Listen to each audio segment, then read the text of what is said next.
tend to be reduced to their gender policies because there's much more than that. And instead, I will focus on the rather adventurous legal history that preceded, and actually I believe it was the main reason for the adoption by this mosque leadership of a pluralistic, dynamic, and democratic vision of Islam, which includes, among other things, their commitment to gender equality.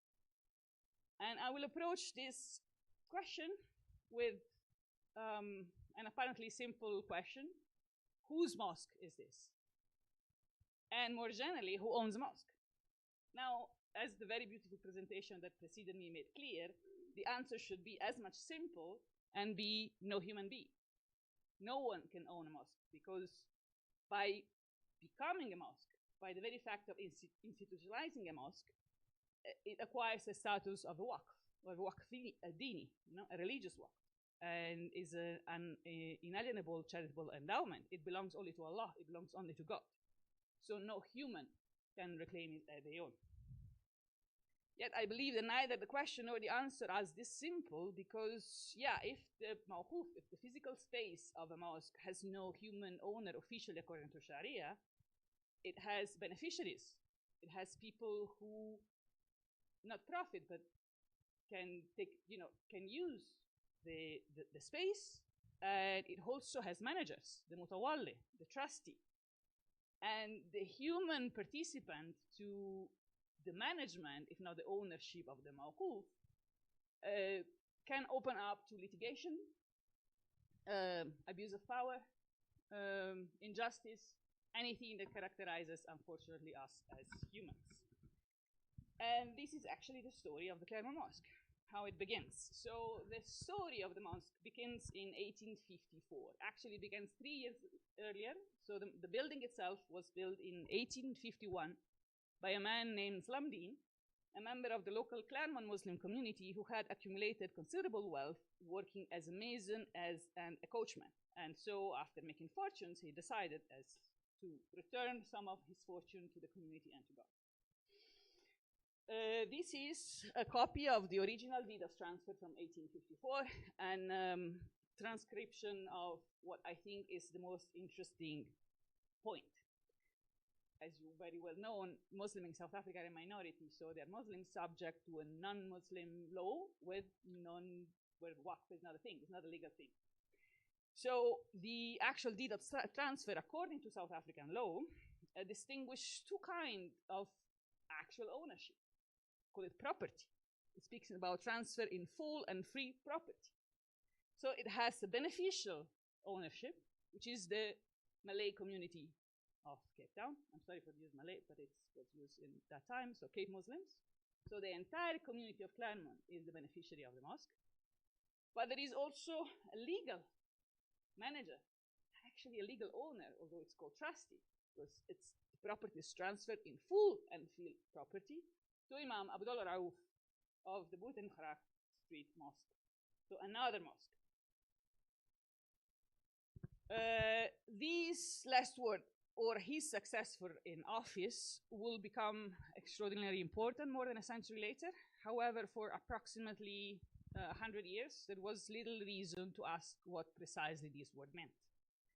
So Abdullah Rauf was succeeded in the Claremont Mosque by his son Abdullah, who remained Imam for almost 60 years.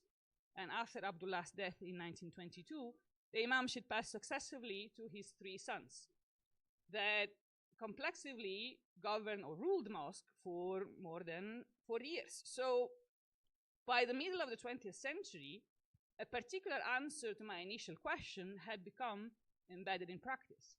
So yeah, the mosque belonged officially to the community, but religious authority over it. There was a practical ownership that has become associated with one specific family.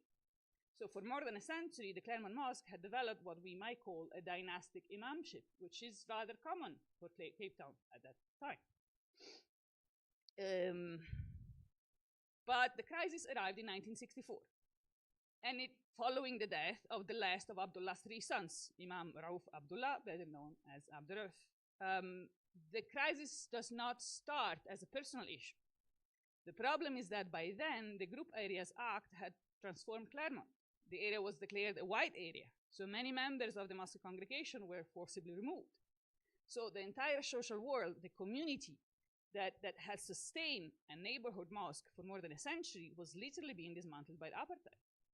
So when the last imam died, the question of succession coincided with a much more existential question.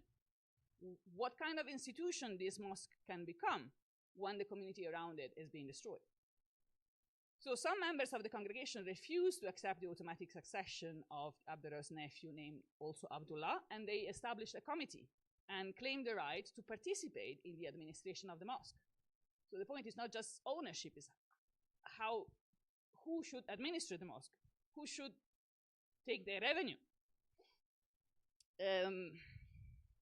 So of course, when members of the congregation, or unsurprisingly, when members of the congregation established this committee, the imam rejected their authority. And so this is the moment in which the apparent simple question, whose mosque is this, becomes legally relevant and actually legally explosive. And another related question arises. Who is to mediate this litigation? Who is the arbiter? Who is to manage Muslim affairs in a non-Muslim white supremacist country? It's 1964. It's full hate of apartheid. So the first thing the new committee does is approaching the highest local Muslim authority, namely the Muslim Judicial Council, and they initially try to solve the conflict within the community. So the MJC actually argued in favor of the community, stating that according to Sharia, a mosque has no owner. Imamship, it's not necessarily hereditary, and so they recommended the creation of a formal board of governors and the drafting of a written constitution regulating both mosque administration and the appointment of future imams. But again, the imam refused to yield. And the MJC did not have, and doesn't have today, I think, the legal power to enforce the recommendation. It was just a recommendation. The law of the state was the apartheid law, not Muslim law. So eventually, the dispute arrived to the Cape courts. And at the center of the first round of litigation, and any litigation, is mostly what is a waqf. That is the entire debate. And it took 13 years to discuss this in South African courts. The first point was, who is the successor in office? So in order to advance their claim, the mosque committee actually called the Imam in Buitengracht Street to sue in court the Claremont Imam. So who's the successor in office? The Imam in Buitengracht Street Mosque or the Imam of Claremont? As the practice actually was. And I think that behind this technical question about who is the successor in office is a much larger question about where did legitimate authority over a Waqf institution reside? Can an imam designate his own successor? Can a family acquire something resembling hereditary entitlement through a century of established practice? So the first stage of litigation ended in 68, and it ended up with a settlement of agreement. So Abdullah Abdurrauf remained imam, but he did so under a radically different institutional arrangement. He accepted the authority of at least in court, he accepted the authority of the written constitution and became accountable to a newly elected board of governors. So the first litigation settled in a white supremacist court, non-Muslim white supremacist court, effectively transformed the imamship from something that had operated for generation as a dynastic position into a constitutionally regulated office. We should not romanticize this arrangement as fully democratic. Voting rights in the board of governors at the beginning were restricted to male members only. The original constitution preserved the supervisory role for the Muslim Judicial Council that was cancelled afterward. And yet this did not end the dispute. So after the conflict between the board and the imam continued, the dispute was brought again in court for a second round of litigation. After the first imam, Abdullah Abdurrauf, resigned and attempted to appoint his brother Qasim as his successor. And so the board rejected the appointment and the parties returned to court. And 6 more years of litigation followed. And finally, in November 78, the Cape Appeal Court definitely rejected the hereditary claim. Qasim's Abdurrauf appointment is declared invalid. The authority of the constitutional system established in 68 is confirmed. And the Claremont Mosque begins the mosque that we know. And it's famous because of the Amina Wadud moment, but I think that this transition is actually more foundational. It's not just a moment, a sad moment in the history of the mosque. It's actually the foundational crisis that opened the space for creating a new vision. And I found particularly tragically ironic that actually the court that settled this is a white, racially supremacist, authoritarian apartheid court. I'm not drawing the conclusion that the apartheid courts should be considered the reason because of the democratic Islamic governance in Claremont is actually the congregation who did that. But the condition of South Africa made the courts becomes the arena in which competing understanding of Islamic authority were articulated, translated into secular legal categories and institutionalized. And yeah, this is two quotations that are actually in the first 15 years after the democratic transition. And the point is that after 13 years of battle, of legal battle, the congregation was really reduced to the bone. But the people who remained were particularly motivated in doing something different. And this long fight about who has the authority to manage the Waqf, who owns in practice, if not in theory, Sharia theory, owned this Waqf, created this new vision. The fact that it was not anymore a neighborhood mosque that was destroyed after basically years of litigation and the Groups Area Act, and the mosque had to recreate themselves on different bases. And this is how the new Claremont Mosque arrived. So the conflict reshaped the congregation to a space for spiritual refugees, to a space where people arrive because they made the active choice to identify themselves with this specific pluralistic and democratic vision. A vision that is not shaped but an intellectual exercise. It was not a mosque created by an individual scholar who decided on its desk to create something new. It was shaped by a painful litigation that was centered around the point of what is a Waqf? What is its purpose? Who has the authority to interpret the purpose for which a Waqf exists? Who has the right to reclaim authority and management of a mosque in a non-Muslim state? And I think what Awqaf South Africa is doing is very important, and I think this conversation keeps going. And yeah, with all this question open up, I thank you and I close.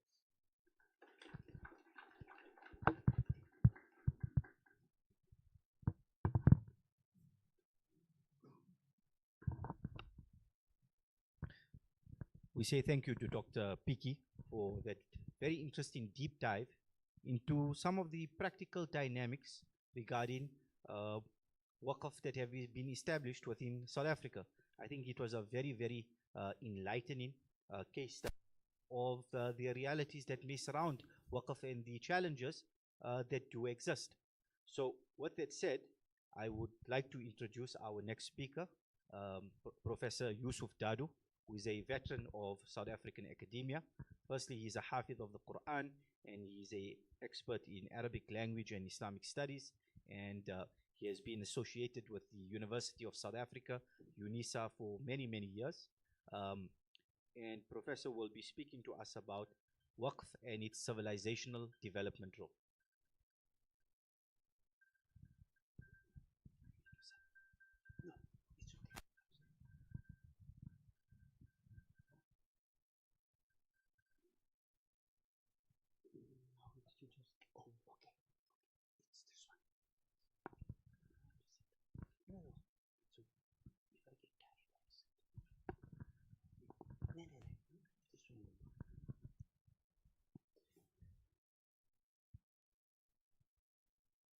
Assalamu alaikum wa rahmatullahi ta'ala wa barakatuh.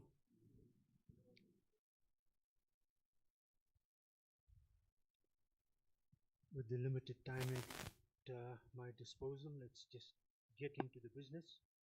I understand that this to be a sort of an overview of the morning's proceedings in a way. That's the topic. You have it. The contents. functional definition of waqf, I mean, Maulana explained it very clearly. I won't go into too many details about that, nor am I contesting what he has said. Sometimes some of these definitions do become a little technical, so I will try to explain it in a way that simple people can understand for practical purposes. Then, of course, the philanthropic waqf that was discussed, waqf khairi, the resume of its historical development, current challenges and initiatives, and the conclusion. This is my functional definition. I don't say it's accurate. It's functional to help people understand exactly what it means to have a waqf. That it's sustainable, ongoing, charitable endowment for the purposes of developing and supporting people and a community or communities in ways approved by the Sharia. A resume of its historical development. First,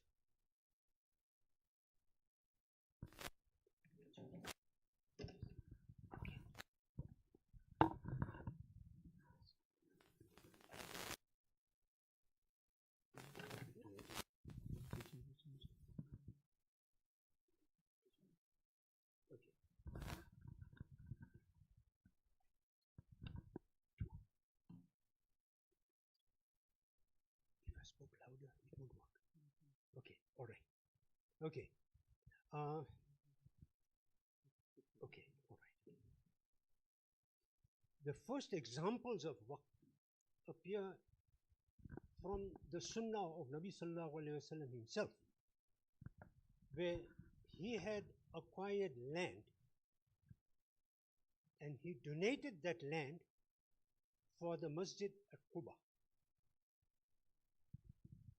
And secondly, there's also the historical anecdote of a waqf which Nabi Sallallahu Alaihi Wasallam established from the donation of this Jewish supporter, if you could call him that, by the name of Mukhayrik. Then, of course, we should remember also the tremendous amount of contributions to waqf made by some of the wives of the Holy Prophet ﷺ. By the way, I'm just mentioning this, although it was alluded by Professor Zahra before me. Muslim ladies have played a formidable role in waqf. Somehow I think men do find it convenient collecting money from them, but not giving them the necessary status that they require. But anyway, that's a matter for further discussion at some other time. Then, of course, the immediate successors of Nabi Sallallahu Alaihi Wasallam, the Khulafa Rashidun, all of them made waqf. But of course, this morning's focus is on Sayyidina Umar radiallahu ta'ala an, and a lot of his work was already mentioned. What of course is very important is that it was the first written waqf testament.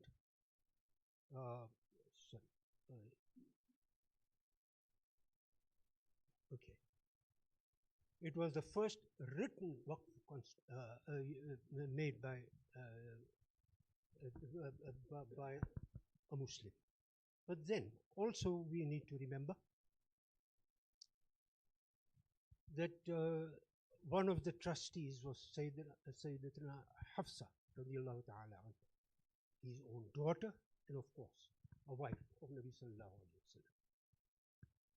Again, showing the importance, the seniority, and the responsibility of women in Islam. All right, the next image gives you an idea of what Masjid Quba looks like today. That's not what it looked like when Nabi Sallallahu Alaihi Wasallam, donated the land. But I mean, for us to understand that over time, what formidable developments can come. Okay, let's move on to the next one. The 7 orchard waqf of Nabi Sallallahu Alaihi Wasallam from Mukhayriq, I mentioned just a short while ago. Just look at this. Amazing. I mean, to think about it, more than 1400 years ago, it's something to marvel at. Then, another example of a Sahabi, a companion of Nabi Sallallahu Alaihi Wasallam, Salman Farsi radiallahu ta'ala. Okay. Then, after the termination of the rule of the Khulafa Rashidun, we had the time of the Umayyad from 661 to 750. What we find is that because the Islamic State had developed, broadened, and so on, the capacity for investment and usage of waqf also increased. So apart from building mosques, also building of educational institutions, for mainly teaching religious and affiliated sciences like Arabic grammar, sarf, nahu, balagha, and so on. All right. Then also structures to cater for social needs of people. This has always been at the back of minds of people who established waqf or awqaf, the plural form, from the very beginning. Important, the first hospital providing free treatment was built in Damascus in the 8th century. You know, to think how formidable the role, the social role of Muslims was. And we sometimes restrict piety just to personal development. I'm not saying personal development is wrong, but piety goes much, much further than just personal development. Okay. Look at this. I mean, this is an example of the current day structure of the Umayyad Mosque in Damascus. But the foundation was laid through waqf in the time of Umayyad rule. Next, from 750 to 1250, that's about 500 years, we had the Abbasid period. We find that the waqf projects of the preceding period of the Umayyad was improved and expanded. A formidable thing was the establishment of this Baytul Hikmah in Baghdad. I mean, to discuss that would require a full-time discourse on its own. It was a massive library with resource material on a wide range of subjects in several languages, ranging from Chinese, Sanskrit, and a number of other Indian languages through to Farsi. Medical colleges and healthcare facilities were established. Free education, which governments around the world today are finding very, very difficult for whatever reason to actually implement. Free education was provided. Amazing. Security and defense structures were improved.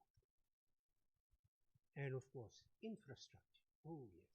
You know, potholes and things that we see these days. Muslims attended to these things hundreds of years ago.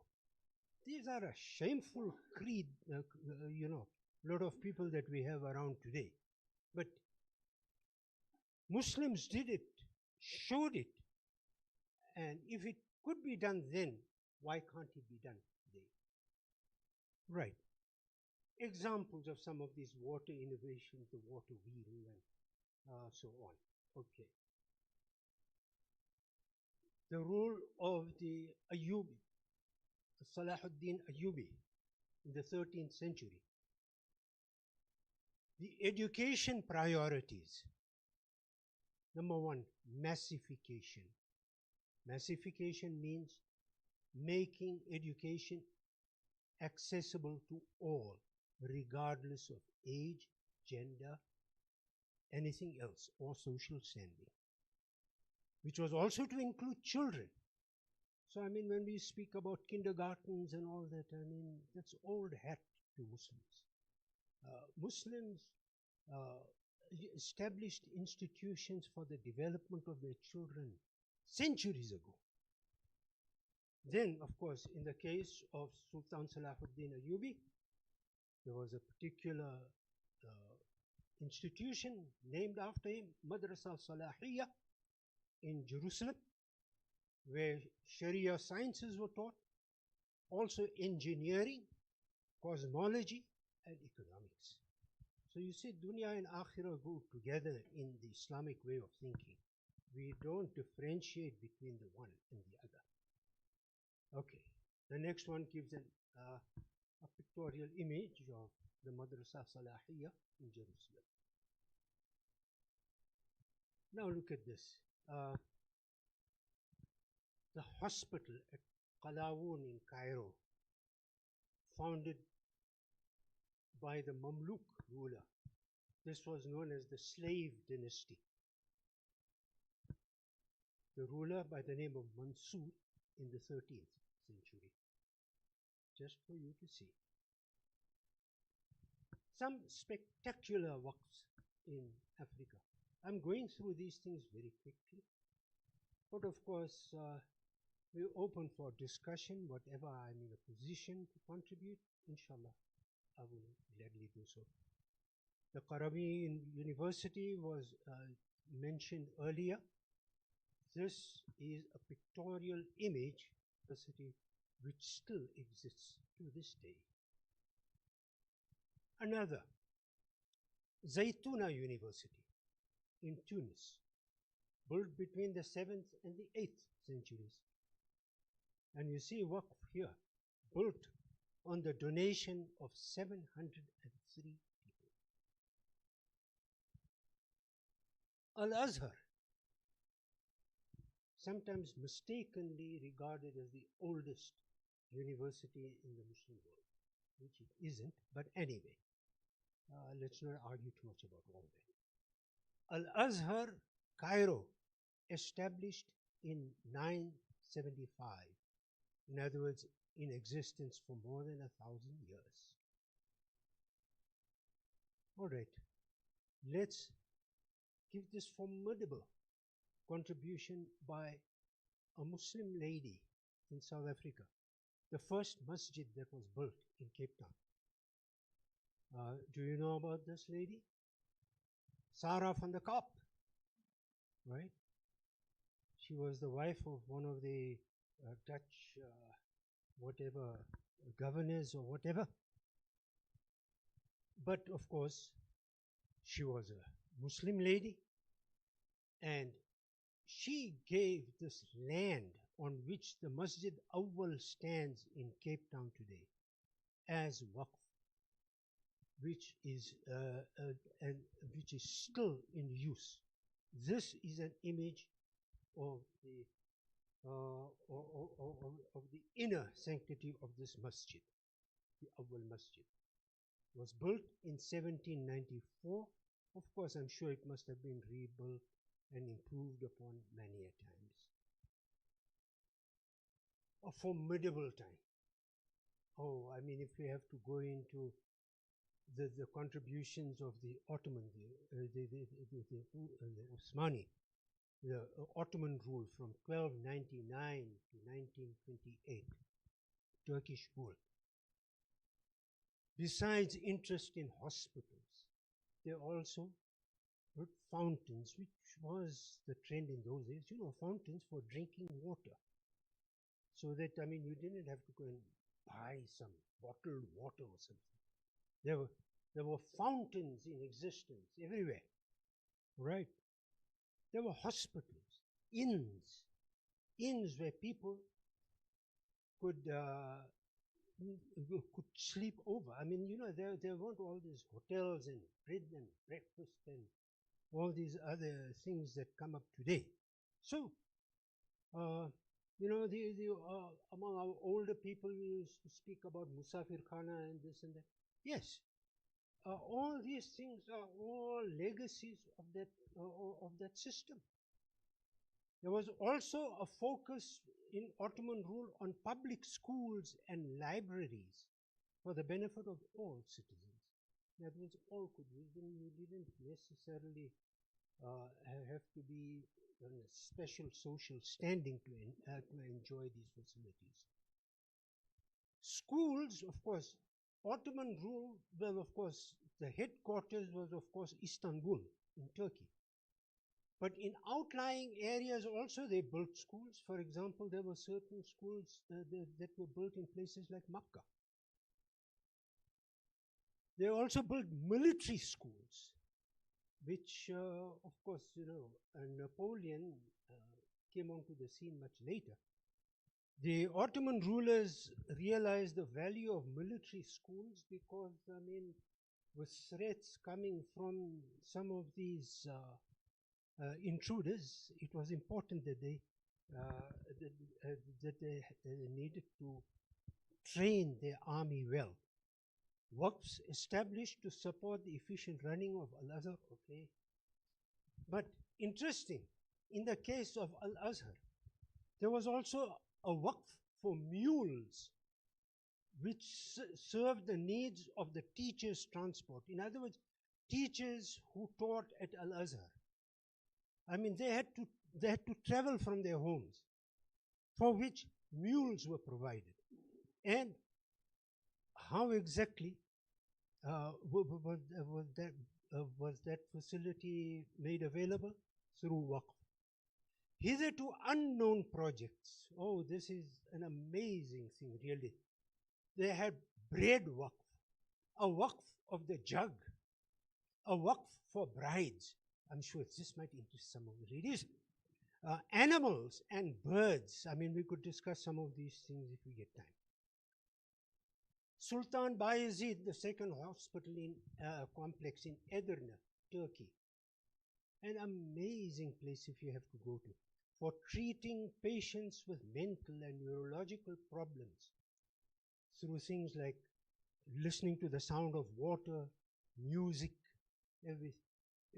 To this day, I mean, it was one of the most moving experiences that I have had when I had the opportunity to travel to Edirne.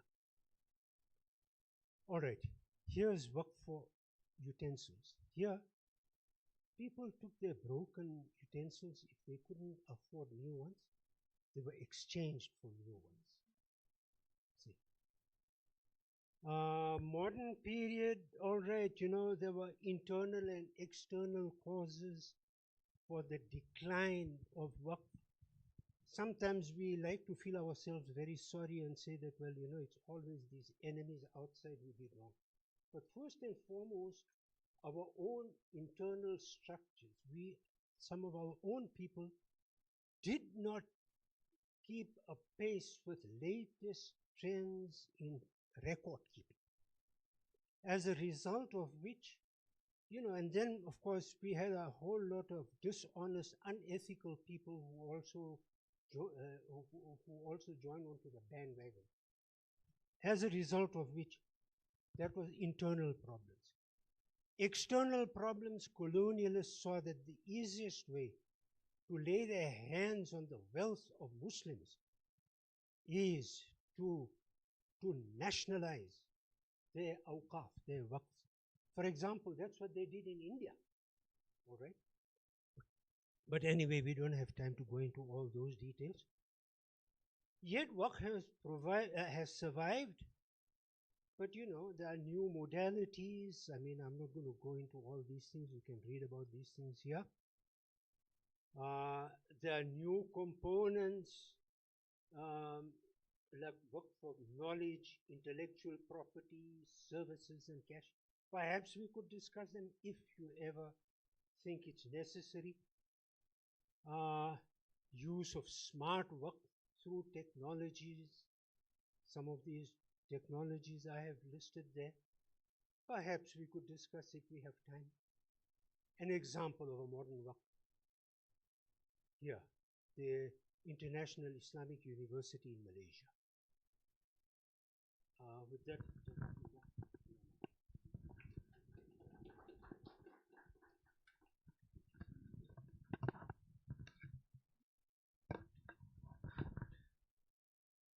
Shukran jazilan. Thank you to Professor Yusuf Dadu for that insightful presentation on the history and the civilizational impact of Waqf over the ages, as well as for the interesting pictures and comments along the way. Ladies and gentlemen, it is now 11:45. We will take a 10-minute comfort and body break. Refreshments will be served later on, not during this break. So let's just stretch our legs a little bit, and we will be back at 11:55. Shukran.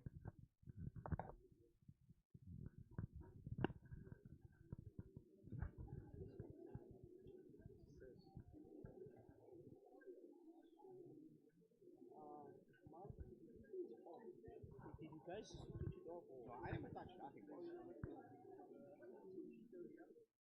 think it's this. Oh, no.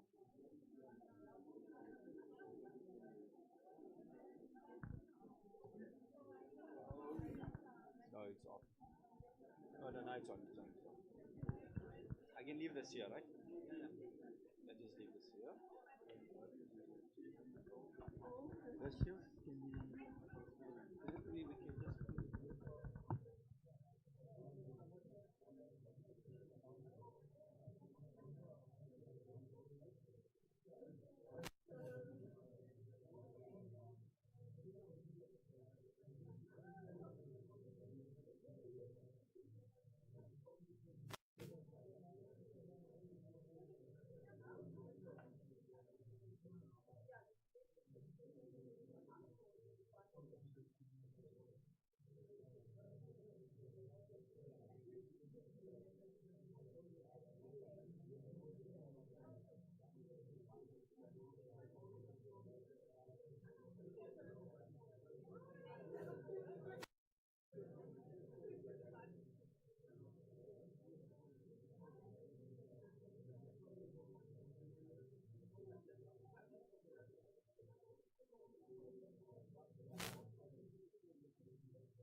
I think I'm delaying these people.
Testing, testing.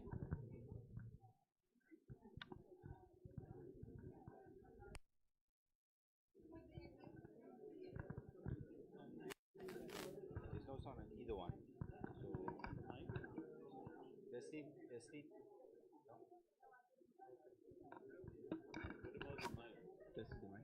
Testing. Not working. It is.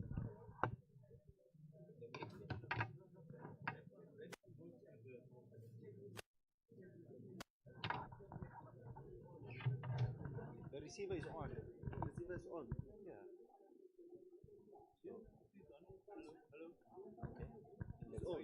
But the battery is finished. Oh. The battery is downside. Yeah.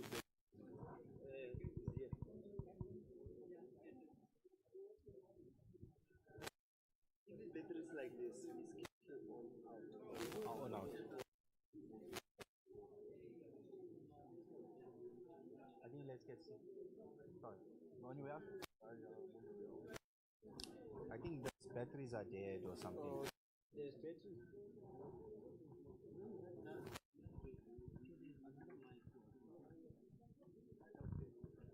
So I'm gonna leave this one here. Wait, which one is this? This is it.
السلام عليكم ورحمة الله وبركاته. السلام عليكم ورحمة الله وبركاته. السلام عليكم ورحمة الله وبركاته.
Can we start?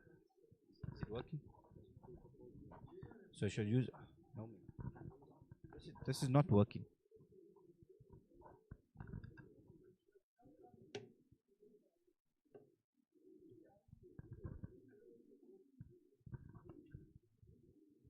Assalamu alaikum wa rahmatullahi wa barakatuh. Ladies and gentlemen, welcome back to today's workshop on Waqf, exploring the legacy of Umar ibn al-Khattab, the second Caliph of Islam, and attempting to answer the question, can religion and socio-economic development and civilizational development go together? As we progress with this workshop today, after the break, which I trust that you have enjoyed, we will be once again welcoming Mr. Zainul Kaji to the platform to speak about OCAF South Africa. Speakers will just raise their voice slightly as the sound system is in Sakrat, but not like our Waqf, which is quite strong. Shukran.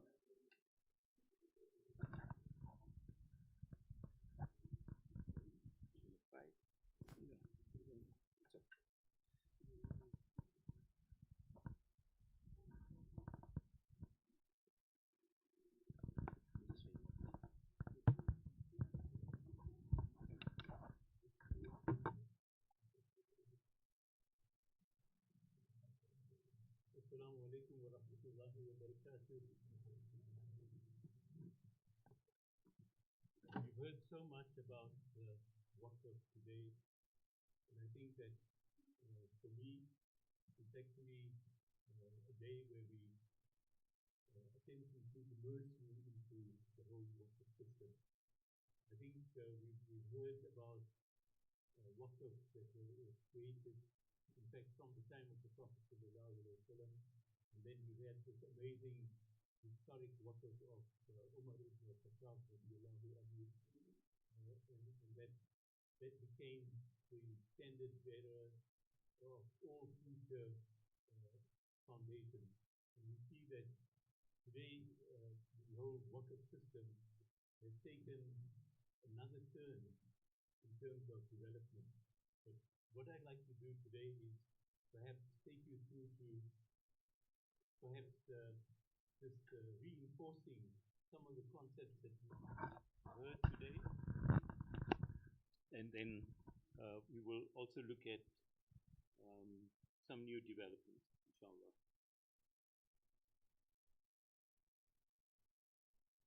So let me skip this.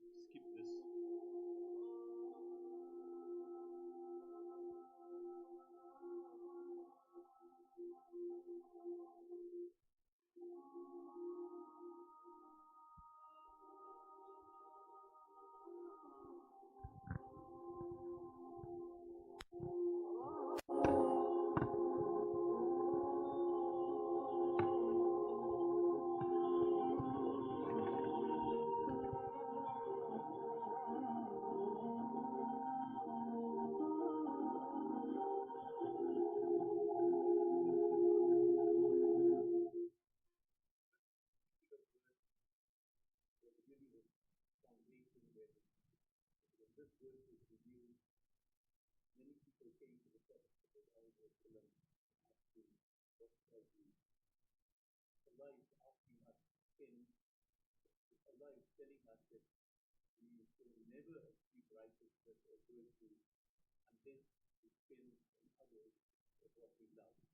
So it was, that's when people came to him and said, I've got this possession, I've got that possession, some prized possession, and what can I do with it? And that's the kind of characteristic and culture that was actually being developed in Medina. Okay. We could go through this little video, and this also tells us about some historic details about Awqaf in Tunisia. This video also tells us that what has happened to the Waqf system in Tunisia.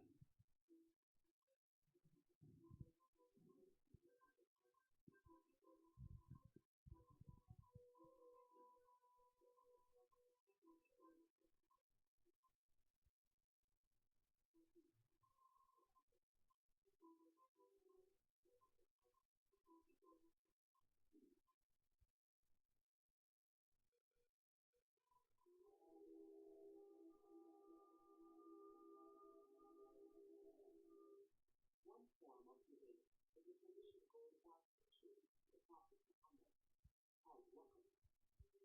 Tradition is obviously for charitable use, for ethics, for sustainability.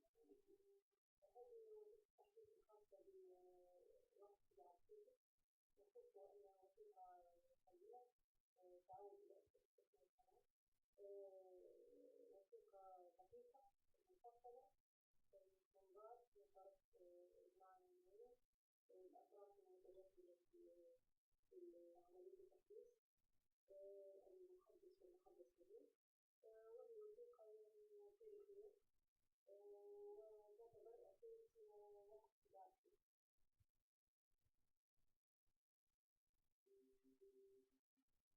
يتحد الطابع العام الكبير بدي دكتور تنسيق مجموعة منها. هذه المنظمة عظيمة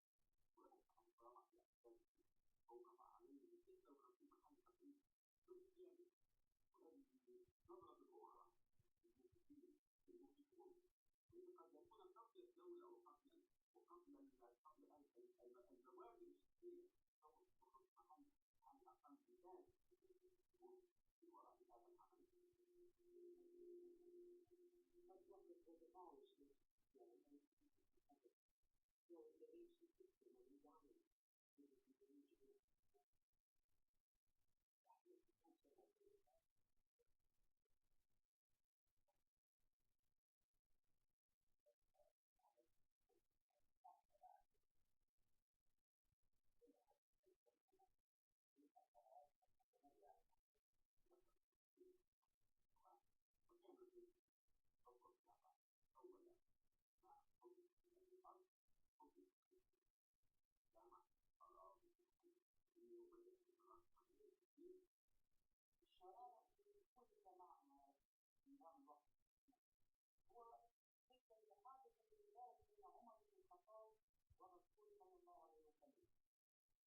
قال الوكلاء حصلت مصلحة وحصلت ثمرتها. وفي دليل من الحقوق خاصة من الأطفال. الأحداث في الأمر ليست تتطلع عليه. في توفير الإنسان يكون ويوم. الأحداث لطلقات الحقيقات والتي عن طلقات الجسد. فقط الحقوق هذه لغويا بتعمل من حدد رزقه على مشاريع البر او على ابنائه.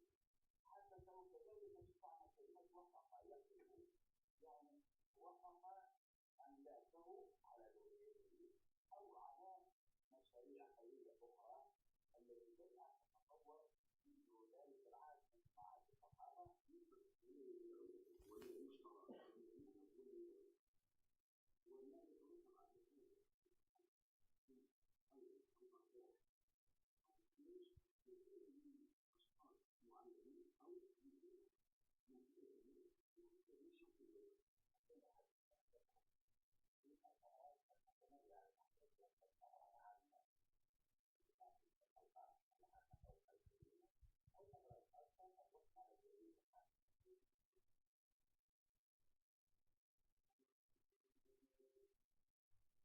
Okay, so this actually is a stark reminder to all of us that yes, we can make waqfs, but there are powers that be that can actually overturn them.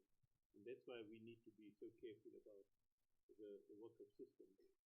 But there's something else to it, that we are now in the mode of revival.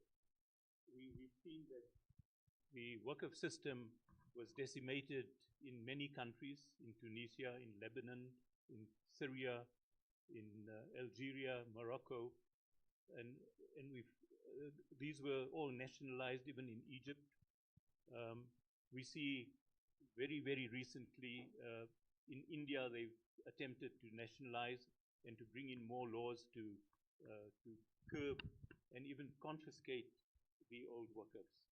But nonetheless, I think what has also happened in the last 20 to 30 years, that the whole revival system of Awqaf has started again, and there's been many, many new waqfs, and hopefully, here in South Africa, we're also seeing quite a revival. I don't want to go through, the definitions and all that again, but I think for us just to understand that there is a hierarchy of charity in Islam, starting from the whole concept of infaq. There are many verses in the Quran that talk about infaq, and unfortunately in South Africa we don't really use this term, but if you go to countries like Malaysia, Indonesia, Singapore, in the Far East, you won't see a lillah box in the mosque, you'll see an infaq box. So that is all the spending that Allah asks us to do, either in sadaqah, in business, for our family, relatives, and then that's also, the sadaqah is divided into fard, wajib, and nafil. And where does waqf actually sit in this whole thing is as a nafil or as a mustahab, as something that is recommended. So from infaq, we've got all the sadaqah, we've got the fard, wajib, we've got zakah, and all the other Islamic charities. But then we've got also the sadaqah jariyah, is also referred to, lillah, hiba, the gifts that we give, takaful, and of course, infaq. This is just a kind of a summary of the kind of number of times the word infaq is mentioned in the Quran, in 68 verses, 83 times, zakah, sadaqah, and this other one, the qard hasan, mandal ladhi yukridu Allahu qardan hasana, is mentioned about 6 times in the Quran. So these are all like financial verses and giving verses that Allah talks about in the Quran, compared to salah, hajj, and so on. So we've seen the definition of waqf as the most literal definition as to stop. And you'll see this on all the stop signs in the Middle East and Arab countries. And of course, even in for tajweed in the Quran, you find this word qif. So from a little bit of a broader definition of waqf is also that it's voluntary, it's permanent, mostly permanent, I would say, because there are scholars that also talk about temporary waqf. It's irrevocable. Once you give it, it's gone. It belongs to Allah. It's inalienable. It cannot be taken back, sold, inherited, or gifted. It's a dedication of a portion of one's wealth in cash or kind to Allah. Once a waqf, it never gets gifted, inherited, or sold.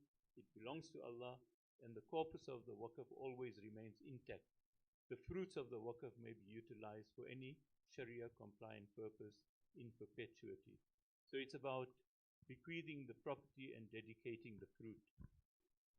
This is just a graphic showing you the whole concept of the waqf is once we plant the seed, it grows and it continues producing fruit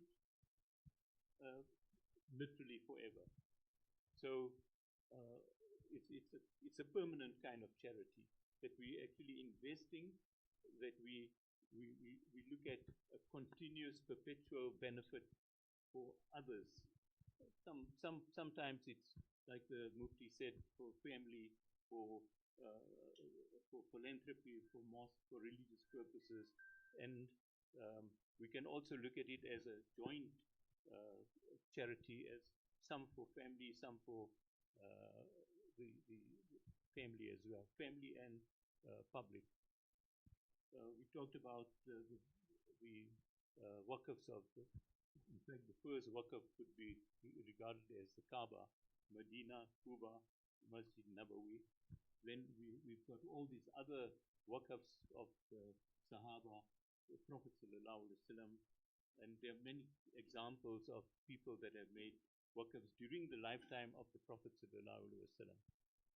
So there has been a growth, there's been a decline, and we now in the era of revival.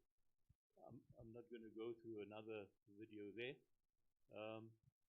The waqf is also very closely linked to what we know as the maqasid of Sharia, which is the higher objectives of the Sharia. And these are sort of on the left-hand side, you can see that our major objectives of the Sharia are deen, protection, promotion of faith, of life, of posterity and dignity, of family, of intellect, of property. So one cannot link waqf only to, as Professor Dadu said, mosques and religious parts of it. So it's both the deen and dunya that waqf actually looks after. And one of the fundamental things about the waqf is we talk about rahmatan lil alameen, and that is the mercy. We institutionalizing mercy actually through the waqf system. But I think there's something more to waqf than just giving a donation, giving and establishing institutions and all of that. It's also about empowerment. The Prophet ﷺ said that Allah loves strong believers, although He loves everyone, but a strong believer is better than a weak believer. And this speaks to going beyond ourselves and looking at the kind of empowerment that we should be having. So it's not only about personal strength, it's also about political power, economic power, intellectual power, all of these in different ways where we can actually see, because Allah talks a lot about strengthening people, cooperating with one another, helping one another, strengthening one another.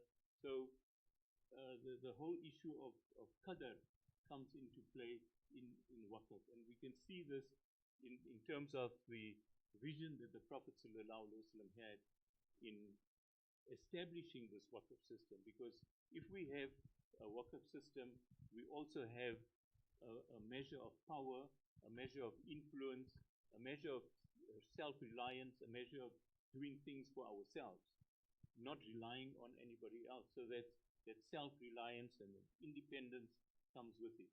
Of course, there are many other aspects to it as well. So it's an amana. It's about communitizing our wealth, transferring from our private personalities or private persons to the community. And that is what, I refer to it as ummatization or communitization. It's also a revival of our lost heritage. We know from all the history that Professor Dadu also talked about, if we reinstituting this system, we're talking about waqf in terms of the revival. Anwar has just given me a signal for time, so I'm just going to go through more. We've been looking at Awqaf in various parts of Africa. In South Africa particularly, we've got the Masjid al-Awwal, the Jummah Masjid Trust in Durban, the Haji Ahmed Muhammad Lockhart Waqf, the Waterfall Islamic Institute and Waterfall City that's now in Midrand, the ML Sultan Education and Charitable Trust, the Rustenburg Mosque Plaza. All these are very good examples of existing waqfs that have commercial components to it that support these awqaf as well, and that they do a lot more charitable work as independent. And of course, we've got Awqaf South Africa. These are just pictures of the different mosques that we have in Waterfall City, the ML Sultan Technical College. So coming to Awqaf South Africa, we've got the beginnings were 1984, when a few of us went on a journey, a 2-week course on waqf at the Islamic Development Bank. Then there were some seminars in Durban on waqf and zakah. And in year 2000, Awqaf South Africa was actually sort of brain, let's call it the kind of thinking that went behind it, and looking at what was happening post 1994, that we thought we need to now establish this. And now we're in a position where we're looking at the 3rd decade, where we're looking at the expansion and further development of Awqaf. So our basic mission is to advocate about waqf, to teach people to the understanding, to mobilize waqf funds, to invest those funds, and to establish projects and programs. We've got the whole corporate governance issue. We've got our model is basically on where people donate cash, property, or shares, or any particular asset that they would like to donate, whether it's discretionary or designated to any particular aspect, whether it's Hajj or education, or mosques, or even recently wild animals. So there's a need for many aspects that we can talk about as well. So we see Awqaf as a community solidarity fund. We see it as a sustainability fund, in a sense, a kind of a Baitul Mal of the Ummah, that we can support community projects. I'm going to go through some of these. There's lots of advocacy programs that we run. There's many ways in which we can actually mobilize waqf as well, through property, monthly donations, lump sums, through our words, through time that we can actually give, through inheritances that we receive, like Fatima Fihri received an inheritance and she actually made a waqf through that, and through our businesses as well. Of course, OCAF has got lots of management issues that need to be worked on as well. There's an ecosystem of stakeholders that interact with one another that we as OCAF South Africa are responsible to, whether it's the community, South African Revenue Services, the Master of the High Court, staff, NGO sector. So we need to take into account all of these in dealing with the community and all these stakeholders. In terms of the revival, obviously education plays a major role, and we need to develop more and more educational programs. We are looking at, we've got a Waqf Academy that's running on the website. We're looking at a Waqf curriculum. We've introduced Waqf courses at the Regent Business School. This has been the kind of growth so far of OCAF South Africa over the years, from when we started. Some of the OCAF investments that we do have, just running through them quickly. This is a very interesting one. A person donated this entire property, and the donor is actually also the tenant now of OCAF South Africa through the donation that he gave of this building. This is a elders home that we have in Indonesia. It's a property that we bought, but it's actually run by a separate operating company. We donated land here for the development of this children's home in Cape Town. We do a lot of planting of trees, educational programs, youth development, literacy upgrades, some masjid renovation projects. Our chairman, Shiraz, is sitting here, but this was one of his pictures of a Palestinian child that came here for an operation. Children's programs, medical, calligraphy, water, elders. Asri is a think tank that we support as well. Imams, there's about 700 imams on this program at the moment.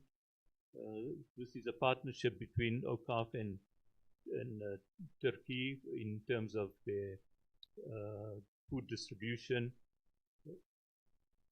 Lots of webinars and training conferences that we've actually attended. Also other projects that we run. So you can see that there's a variety of programs that OCAF South Africa runs, even in terms of sport and recreation, literature. This is a book that we initiated and translated by Professor Yusuf Dadu.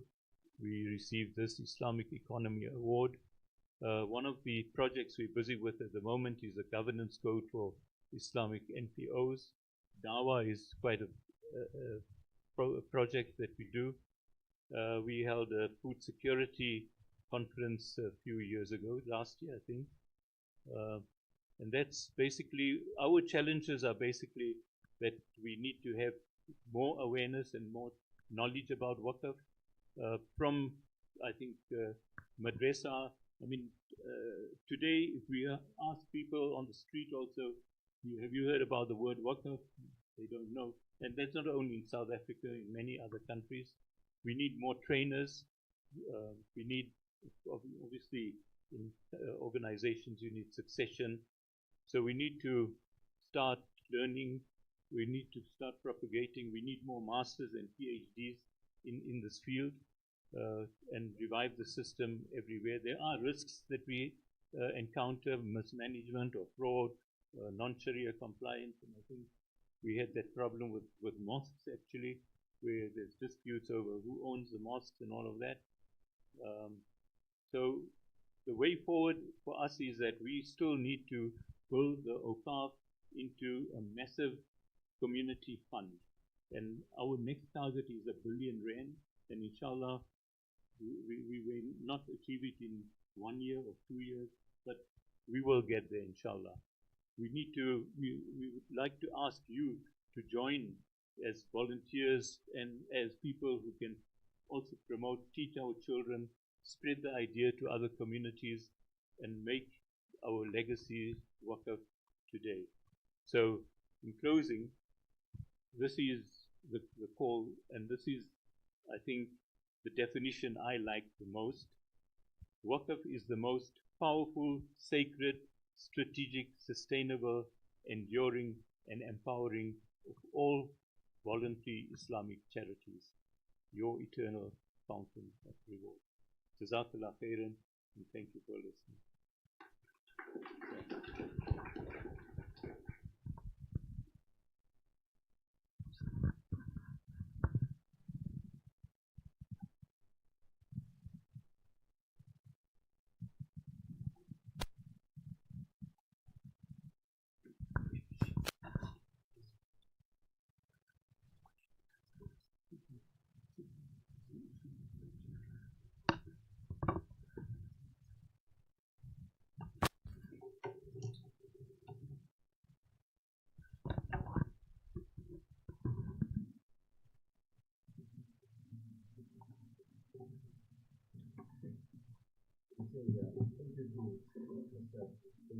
For that overview of Waqf South Africa and the phenomenal work that Waqf South Africa is doing in trying to establish and revive the idea of community empowerment for development of the country.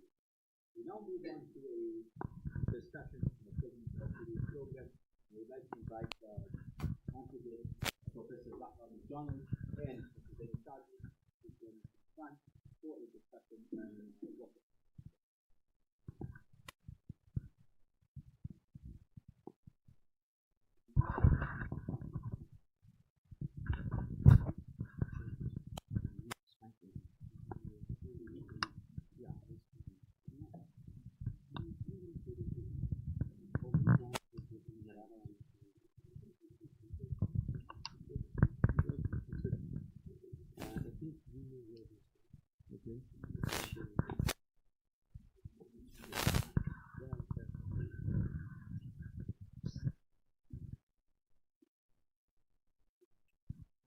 So, is somebody talking somewhere?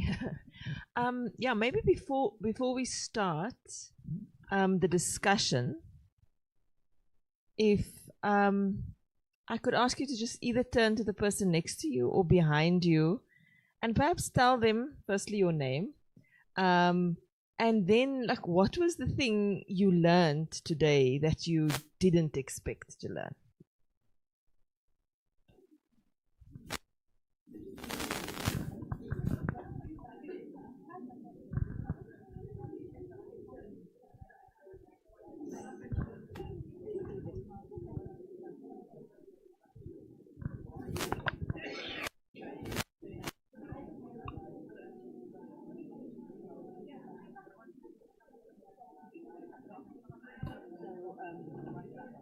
Aisha, my colleague, was just saying that she read a paper 2021. She expected it was, and so what she didn't expect to learn today was.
Okay, I'm very I'm very happy to I'm very happy to hear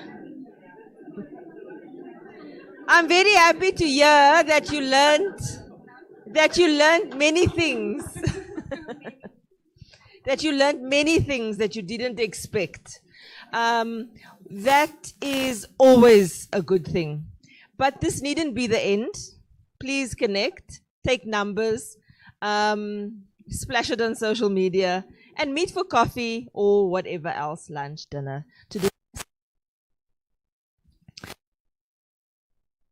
hear from them. Be related to what you have learned or not. You may raise your hand if you have anything.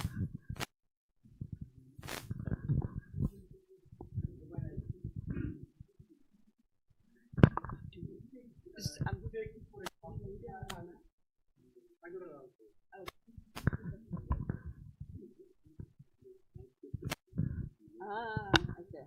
Okay.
That's what they did in India with the Muslims. The madrasas were closed, the Waqf was cancelled, they took away the money, the institutions couldn't be opened, and the Muslims couldn't find jobs unless they went to the colonial secular education. And this was the downfall. So we have to learn lessons from that. That our youth are going to institutions, but are they getting the training?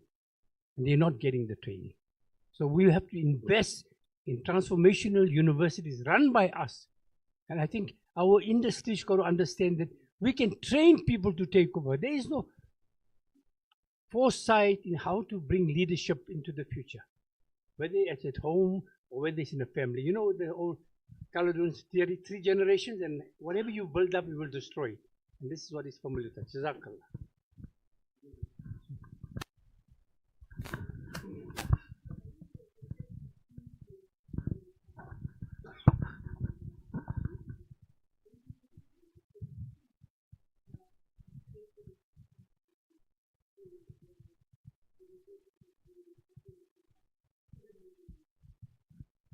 Thank you. I'll try and be brief.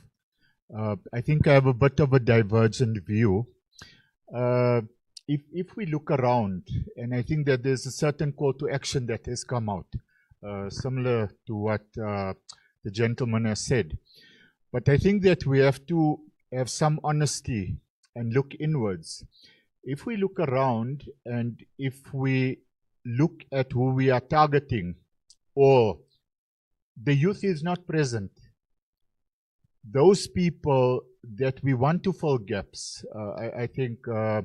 Kaji said that there are certain gaps even in his own organization that exists. It does not mean that we don't have professional people that exist, Muslim people or people with views. But in a workshop like today, we have to almost be very critical of ourselves and ask ourselves, do we have the right people that can make a difference for us in the future? We are almost speaking to the same type of people that are present all the time. But the youth or those professional people that we want to kind of bring along the journey, they are not present. So it does mean then that we have to look inwards in terms of how do we reach them? Are we utilizing the right methodology? Are we recognizing, or are we utilizing almost archaic ways of trying to bring them along? And I think this for me is the gap. And for until such a time as we resolve that, I think we will always find ourselves in almost a similar situation, continuously having the same type of discussions, workshops with the same type of people. We need to bridge that gap, in my view.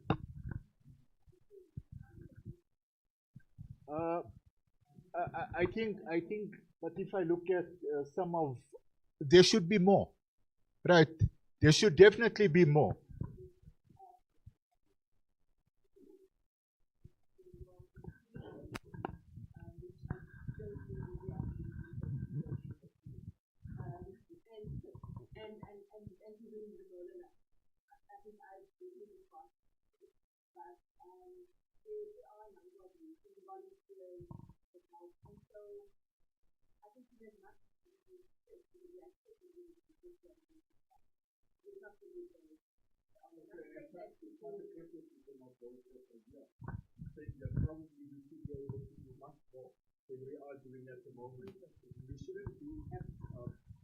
We should be conscious of the key gaps that the clarity of those that we want to go into more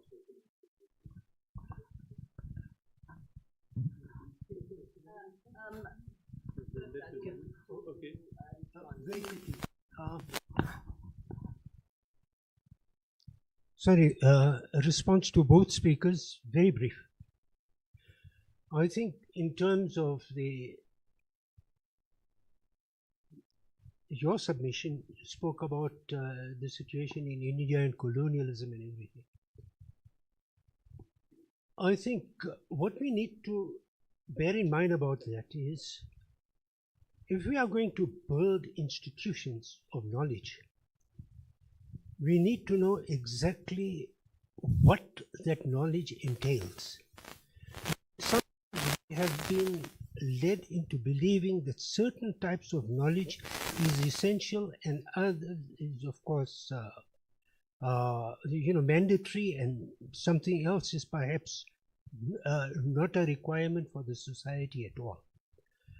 That type of thinking, I mean, that's the starting point to it all. We must know what type of knowledge are we supposed to acquire and impart. If we don't do that, we lost. I mean, sorry, may I continue? May I continue? The Idea of Knowledge, a wonderful book. Although, I mean, he could well have been a Zionist by inclination or anything. The book was written by a person by the name of Franz Rosenthal. Have you come across him? All right. The title of the book is called Knowledge Triumphant. It's on the internet. Have a look at it. Where the concept of knowledge, what type of knowledge is essential, what type of knowledge, absolutely essential, non-negotiable, what is secondary, all that type of thing is given in this book of his. It's useful looking at it. Within Muslim society, by the way, there were certain debates. It's not as easy as the way some of these guys try to portray, like the Fort Monument, that it's monolithic, no difference. There were differences of opinion, even between Imam Ghazali and some of the other scholars in terms of knowledge. So I think first we need to understand that, to understand for our point, from our time, what type of knowledge should be imparted. Right, now, moving to the next part.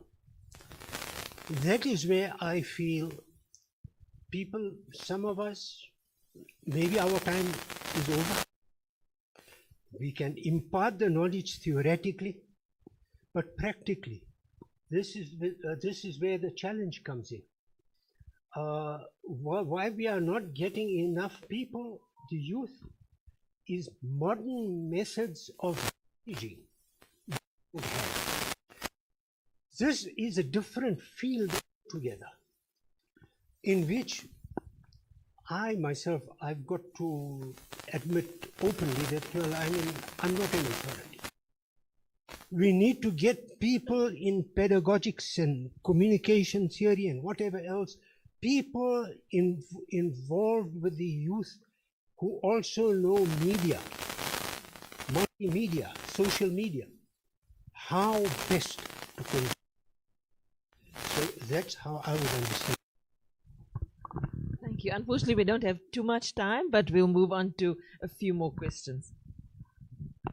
Thank you to all the presenters. That was actually great. I think my question leans on the practical aspects of work. And in my own observation, at least I begin to think that given South Africa's worsening economic crisis and escalating dilemma of poverty, people lean towards immediate charitable relief rather than long-term structural solutions like work. How do we strike a balance between addressing urgent immediate needs and building sustainable long-term endowments so that work becomes a response to the need rather than a competitor to the current state of charity?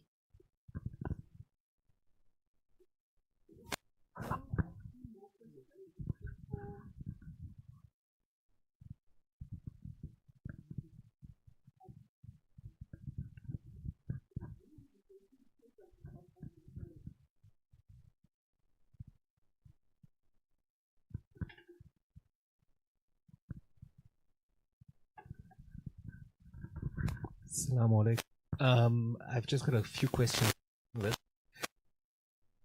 Touched on it briefly.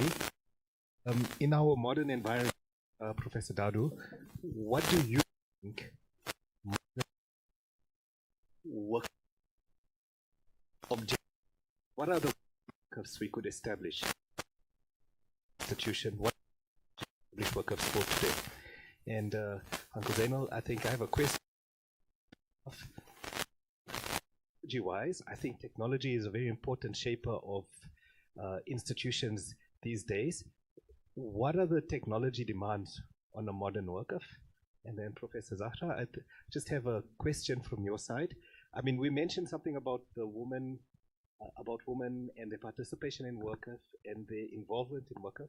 What is the state of women's participation in workers today? Are they mutawallis who are running workers? Are they workers for women, by women? I'd like to know that. Thank you.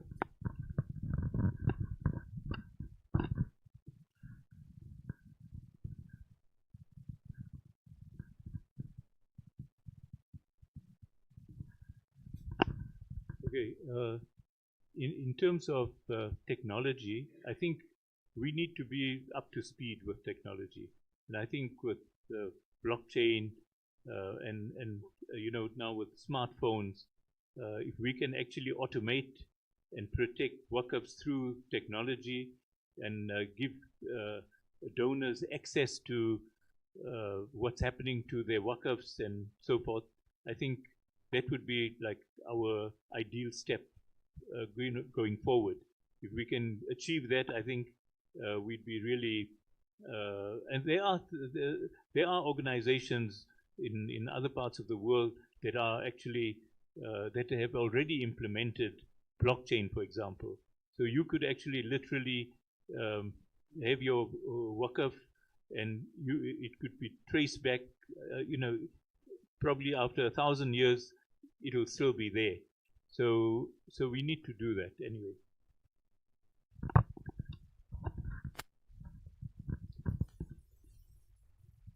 Yes, the question that was asked is what are maybe modern forms. I mean, we've got to look at these. The best way of thinking about it is refer them back to what we call the maqasid al-sharia, the higher objectives of the sharia. And those relate to, as we have said, first and foremost, in terms of priority, faith. Then, of course, other things follow, like intellect, health, wealth, security. All. So, based upon all that, we should be able to identify what are some of the needs and challenges of.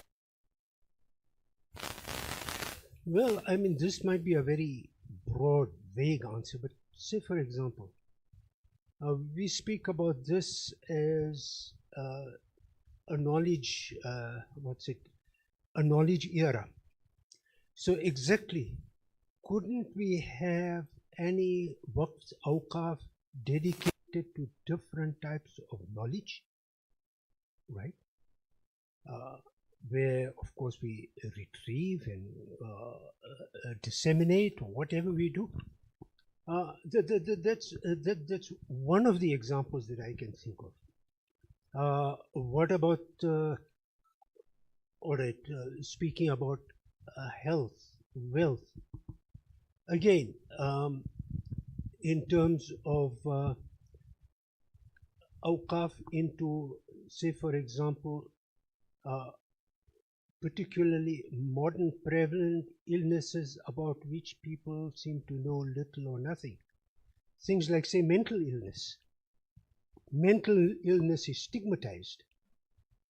You know, it's easy to say, you know, or something of that sort. You know, the fellow is mad. No, he's not mad.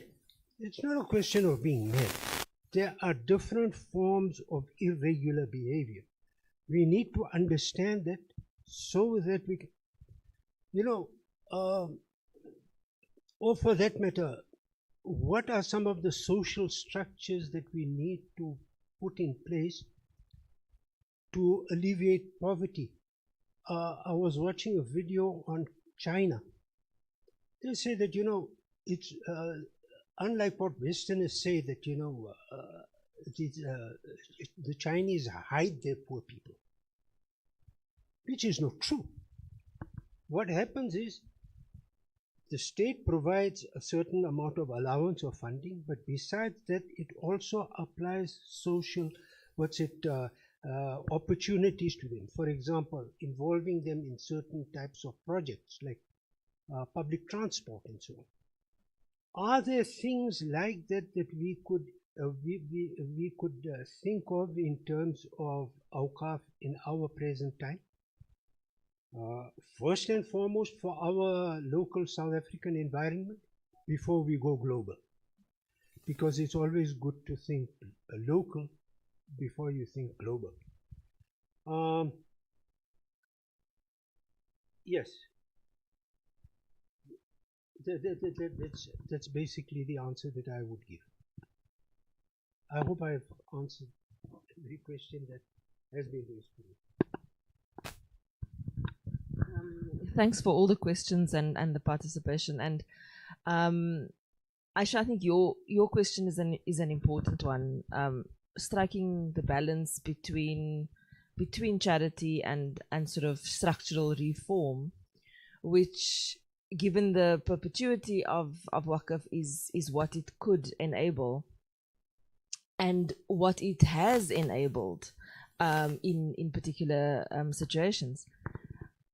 What the answer is, I don't know. I can give you probably a long list of why it's not happening. And in South Africa, you know, it's because we've got this huge inequality and result of colonialism that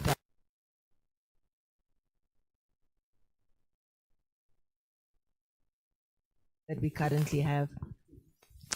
And that's also a way of saying I don't know the answer to your question about current.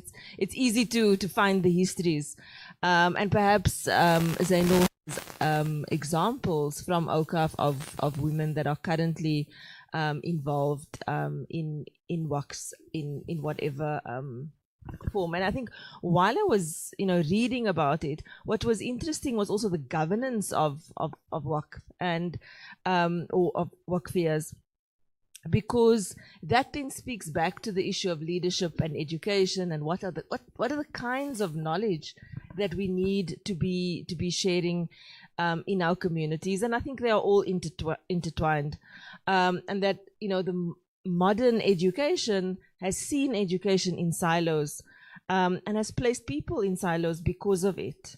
And really what we need is a more kind of public education, such as happened in the mosque, in the Nabi's mosque, where people would just sort of come and talk, right? Whatever is bothering you, what you want to know, and everyone is there to hear, because that is how we learn together. And perhaps social media could be that, but it's not that now. And certainly modern or current forms of work cannot ignore technology, cannot ignore AI, but also cannot ignore the gaps in that. So there's a lot to do. There's certainly a lot more that we need, a lot more people that we need to bring on board, and a lot more conversations to have. But I do think that this was a great contribution to it. So thanks to everybody for that, whatever role you played, even those few that are now able or might be able to listen online. So I'll hand over to you. I think we're about to conclude now, but the question about current WACFs, I think we need to look at community needs. We need to see what is a stark danger to us at the moment is in the media arena. There's a lot of Islamophobia, and that's something that needs to be addressed. And the WACF system, our cousins are pouring billions into mass media and denigrating Islam, and we see very little being done from our side. And we can actually do that. I think also we've got issues in the community where we've got a growing, emerging, developing Muslim community in South Africa that need a lot of support. And that is an area that we need to focus on as well. The issue of dawah, the issue of, we've been talking about women's role and their space. And even I would think that the role of our mosques need to be literally upgraded as well. So in terms of needs, I think you can, and many of us here can actually look at current needs as well. But WACF is also about passion, and what sort of passion drives you to make a WACF of your choice. You may feel like the lady that was here recently, she was very passionate about wildlife. And we thought, well, where do Muslims actually play a role in protecting wildlife and research in wildlife and, in the environment? but I think we're really running out of town. Out of time. so there are a few more things that we need to complete in the program. But let's hand over back to the MC. Okay.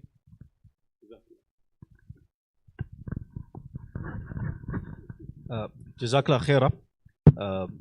And definitely a very insightful discussion.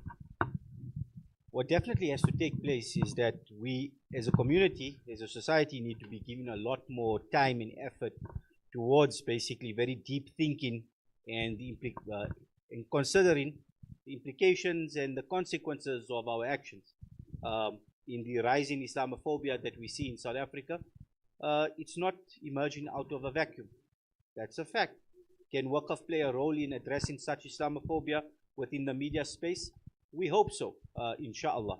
And can Waqf and Waqf instruments be utilized to, let's say, make justice much more widespread within the country? That's also something we're hoping for. But it will call for much more creative thinking on our part as a community, and that means we actually have to make time to actually sit and think. As Allah subhanahu wa ta'ala constantly commands us within the Quran itself. So in conclusion, ladies and gentlemen, some final words from Mr. Zainul Kaji of Awqaf South Africa. Okay, Jazakallah, thanks you once again. So basically, I think our job as the Muslim Ummah here is to become a benevolent community. We need to institutionalize Waqf at a much greater level as well. And I mean, there are lots of needs that we spoke about, dawah, Islamophobia, scholarships, entrepreneurship, the youth, the media war that's taking place, that we need to have the youth in active citizenry, and we need to build this multi-billion Waqf fund, because ultimately that's what we need to do. If we need to address issues in our community as a civil society organization, not relying on government and external sources, because we have to stand on our own. And yes, we do have many private individuals that have wealth and families, but where is our community wealth? If we have to say, look at the community balance sheet, what have we got to show? So yes, we do have a lot of mosques and we have schools and all of that, but where is this civil society driven fund? So I think in terms of developing the Waqf fund, we really need to grow that, and we hope that that's something that you will all take that message back yourself and to your families as well. So in terms of this workshop, we'd like to first of all thank Allah subhanahu wa ta'ala for bringing us together, the Department of Religion Studies, Prof. Zahra McDonald, the JBS team for all their assistance. Actually, we were hoping that the sound would be much better, but I think we'll be able to take that forward to them, and helping us to set up this venue. The Awqaf South Africa team in Joburg, Cape Town and Durban, and all the volunteers that assisted us, our caterer, our camera persons here, all the in-person attendees, and also online participants. We seem to be having problems with the with our online issues, but anyway. And then thanks to all our speakers, Professor Dadu, Mufti Riyad Daher, Dr. Abdul Karim Al-Goni, Professor Zahra McDonald, Dr. Margarita Piki, and our MC, Sheikh Anwar Jetta. So one of the things that we'd like to, perhaps Shiraz can come over and perhaps do this as one of the tasks as our chairman. We'd like to give each one of you a gift, okay? And that is a Waqf gift. And maybe he can just tell you more about it. Shiraz.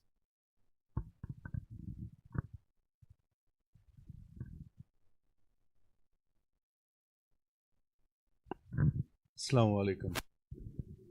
I think all of you have heard about Waqf, and the most important thing about understanding about Waqf is participation. Many of you know about participation in Waqf anyway, but because you are here learning beneficial knowledge, Awqaf, the trustees and the executive committee of Awqaf are gifting each and every one of you in attendance a contribution, a financial contribution into the education Waqf at Awqaf. Obviously, as you know, it will be preserved, invested, and only the returns will be utilized for educational purposes on a perpetual basis, earning you a perpetual reward. Jazakallah. Okay, so we hope we got all your email addresses and all that, and you'll get a gift certificate. You were also promised an attendance certificate, so you'll get that as well. And we hope that taking Dr. Algoni's cue, that we hope to have this as an annual event in different ways, inshallah. So, and we would like you to keep in touch, and we need you. So, but in appreciation to all the speakers, we'd like to give you a small memento gift. So I'd like to call upon Shakira and maybe your volunteers out there to come and present to our speakers. So you could, Professor Zahra, Margarita, Dr. Algoni, you come up.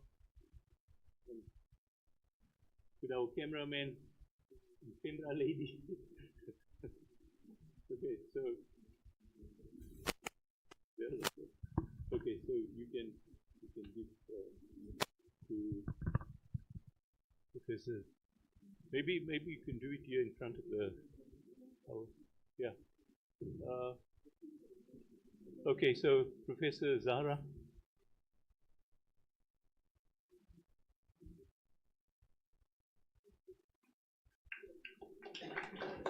Margarita.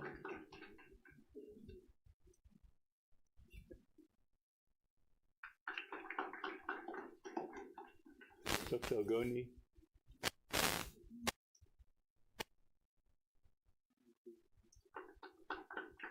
Professor Dadu.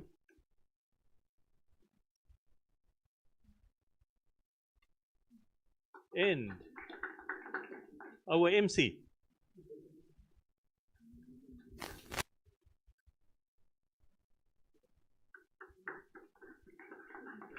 So that completes the day. Okay, let's just take a group photograph together. Okay, I'll join.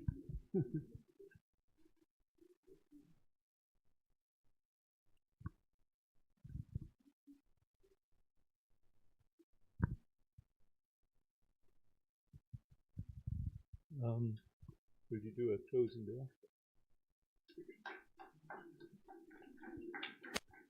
And the announcement about the closing announcement. Shukran jazilan. Brothers and sisters, ladies and gentlemen, inshallah we will now be concluding, inshallah. Just as a matter of housekeeping, if anyone would not like their photograph to have been taken, you can approach my colleague, Mr. Ahmed Kaji, and he will delete the necessary photographs, inshallah. We will conclude with a dua, and after that there is a finger lunch that will be served. We'll make a dua, inshallah. بسم الله الرحمن الرحيم اللهم أنت السلام ومنك السلام تبارك يا ذا الجلال والإكرام إن الله وملائكته يصلون على النبي يا أيها الذين آمنوا صلوا عليه وسلموا تسليما اللهم صل على سيدنا محمد وعلى آل سيدنا محمد وصحبه وبارك وسلم ربنا آتنا في الدنيا حسنة وفي الآخرة حسنة وقنا عذاب النار ربنا لا تزغ قلوبنا بعد إذ هديتنا وهب لنا من لدنك رحمة إنك أنت الوهاب اللهم أيد الإسلام والمسلمين اللهم انصر مجاهدين في كل مكان خاصة في غزة يا رب العالمين اللهم احفظ مساجدنا ومراكزنا يا رب العالمين خاصة المسجد الأقصى المبارك يا رب العالمين. Allah, accept from us this effort today, Ya Allah. Allah bless the Ummah of Muhammad sallallahu alayhi wa sallam in its various awqaf, Ya Allah. Allah, revive awqaf throughout the land for all people to benefit, Ya Allah, so that we can see freedom and justice for all human beings, safety and security, health and wellness for all people. Wa sallallahu ala Sayyidina Mawlana Muhammad wa ala alihi wa sahbihi wa barik wa sallam.